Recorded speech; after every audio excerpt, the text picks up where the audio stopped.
Upang matiyak ang mas mabilis at ligtas na serbisyo publiko, ay mas pinalakas ng Department of Information and Communications Technology ang pakikipagtulungan sa lokal na pamahalaan ng Cauayan City. Sa naging panayam ng IFM News Team kay Cirilo Gazingan Jr., Provincial Director ng DICT, sinabi nitong nagsagawa ang DICT ng pagsasanay para sa mga kawani ng pamahalang lungsod tungkol sa paggamit ng mga advanced digital tools at e-signature upang mapabilis ang pagproseso ng mga dokumento nang hindi nakokompromiso ang seguridad ng impormasyon ng mga mamamayan. Kabilang sa mga program ng DICT ay ang pag-adapt ng e-local government unit system na naglalayong gawing online ang pagbabayad ng buwis at pagkuha ng business permits. For free Wi-Fi project, many schools has been connected by DICT.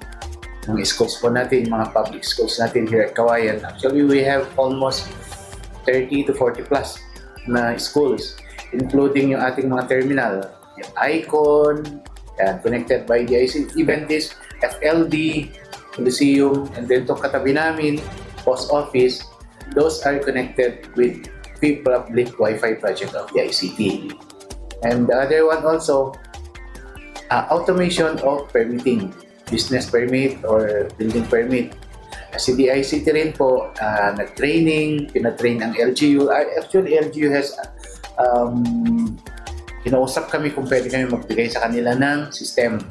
And we gave them the ELGU system. Ito yung automation ng kanilang business permit. We all know naman na diyan talaga tayo pupunta when it comes from online application to online payment na siya, sir.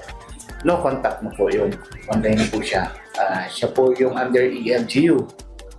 And then we have also the Digital Transformation Center.